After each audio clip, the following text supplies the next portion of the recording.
kami jadi kelompok ekonomi kelas 11 ingin melakukan wawancara tentang ketenagakerjaan. Sebelumnya, perkenalkan rekan-rekan saya. Perkenalkan, nama saya Nabila Wiana Nur Azizah, absen 21. Perkenalkan, saya Soraya Albar, absen 34. Perkenalkan, nama saya Cahaya Ali Kusumawardani, absen 6. Saya Rifa Febi, absen 29.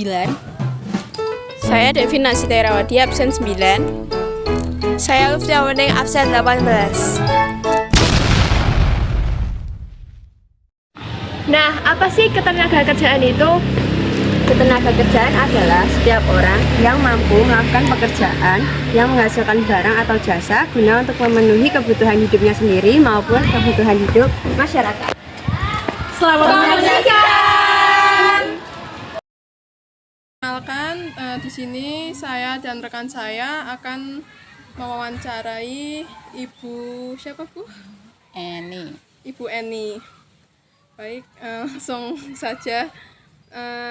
Ibu Eni itu bekerja sebagai tenaga kesehatan, ya Bu? Iya. Itu di instansi mana ya Bu, kalau boleh tahu?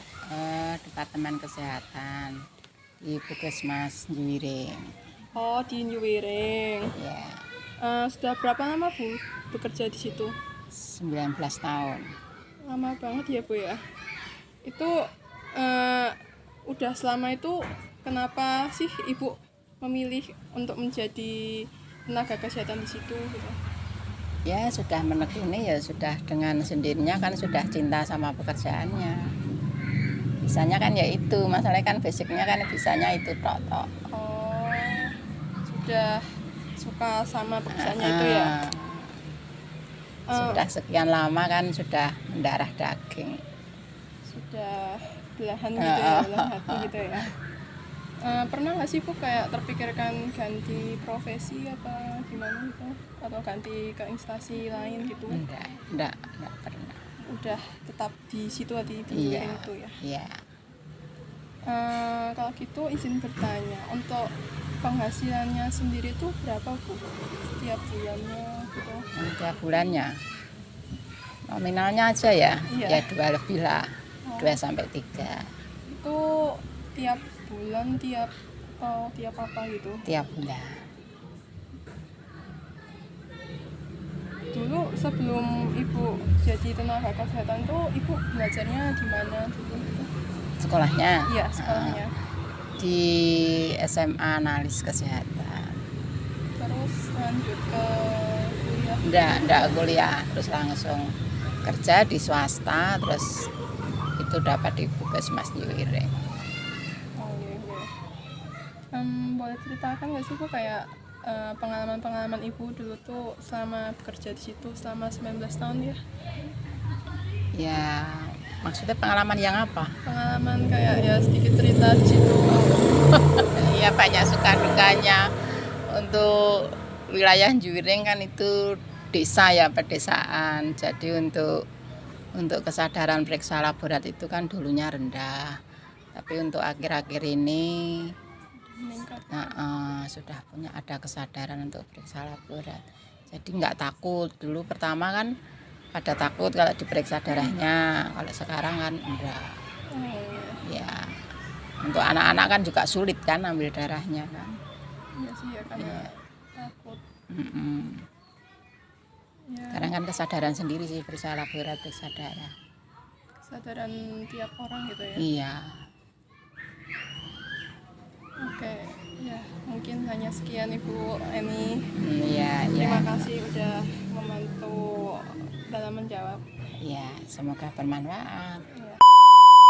Halo. Perkenalkan, saya Devin. Saya Rifa Febi. Pada kesempatan kali ini, saya dan rekan saya akan melakukan wawancara dengan narasumber yang berkaitan dengan ketenagakerjaan. Langsung saja, Bapak sebagai narasumber boleh memperkenalkan diri terlebih dahulu. Perkenalkan diri Pak. Ya, saya namanya Bapak Nuri Muhammadin, ya, ayah dari Soraya Albar. Saya kerjanya Pak istilahnya apa ya, wira swasta ya, wira swasta ya, usaha sendiri ya, suatu usahanya jahit ya. Bikin baju, celana, atau jas, atau beskap itu kerjanya itu kalau ada yang apa bikin, soalnya saya walaupun jahit tapi bukan konveksi, halusan, jadi adanya bisa jahit kalau ada orang apa Yang mau jahit gitu ya, Pak? menjahitkan, bukan konveksi. Nah konveksi kan bikin, Iya. ya, bikin terus dijual. Ini enggak, ini kerjanya kalau ada yang nandaki, ada yang jahit kan itu. Itu gitu aja. Kalau dalam menjahit ini apakah perlu sekolah atau ada pelatihan khusus gitu Pak? Nah dulu saya bukan ya belajar kepada orang yang belajar kepada penjahit. Kepada penjahit dulu belajar ya, namanya belajar ya masih disuruh apa saja mau, disuruh beli benang, beli kancing gitu. Iya. Terus belajar pertama kali saya tidak langsung jahit, ngesum dulu. Ngesum itu Ngesum bagaimana, itu Pak? ya seperti jas itu kan tidak banyak jahitan, banyak sumnya. Dari disum biar halus. Sum belajar benii, masang kancing itu. Iya. Pak belajar itu masang kancing, ngesum, terus disuruh ngobraske kan waktu itu yang saya ikut juga nggak punya mesin obras, jadi kalau ngobrasi keluar ya saya disuruh ngobrasi, jadi masih disuruh. Akhirnya lama-lama setelah bisa ngiti itu bikin lubang begini, lubang ini namanya ngiti ini, bukan ite mesin tapi ite tangan sendiri itu. Setelah bisa lancar, bisa ngiti, bisa ngesum, bisa terus kemana-mana, akhirnya lama-lama kurang lebih berapa tahun, lama sekali lah. Kalau 2 tahun lebih itu baru diajari apa ya? 1 tahun lebih ya, baru diajari Baru belajar motong. ya, Pak? Baru diajari motong baju. Gitu. Kalau boleh tahu ini pendapatan Bapak itu di atas UMR atau di bawah ini? Wah, kalau ini maaf ya, bukan saya tidak bersyukur ya. Oh iya, Bukan saya itu kurang bersyukur, tapi kenyataannya emang di bawah UMR ya, Pak? bukan begitu. Oh, Saya bekerja mendirikan jahitan namanya apa? Suez Tailor ya. iya. Itu termasuk ya tidak sukses. Tidak sukses. Jadi ya adanya orang ganda itu jarang sekali. Ya ada tapi jarang sekali. Jadi nggak bisa dihitung berapa rupiah atau berapa UMR, nggak bisa dihitung karena memang Enggak pasti. Tidak nggak tentu pasti. gitu. Yang jahit gitu sedikit sekali, karena memang ya mungkin gimana ya, mungkin tidak banyak orang suka apa itu beli jadi di toko misalnya gitu, di toko di Samil atau di Grand Mall, banyak yang suka beli jadi mungkin, atau memang mungkin kalau jahitnya mungkin dianggap mahal gitu ya. Sementara kalau beli jadi mungkin malah lebih murah, langsung dipakai gitu. Mungkin gitu. Tapi kalau ditanya masalah berapa di bawah UMR mah sama lah, nggak bisa mengatakan, jarang sekali jahitan jarang. Jadi saya bisa bertahan itu kan karena dibantu istri ya.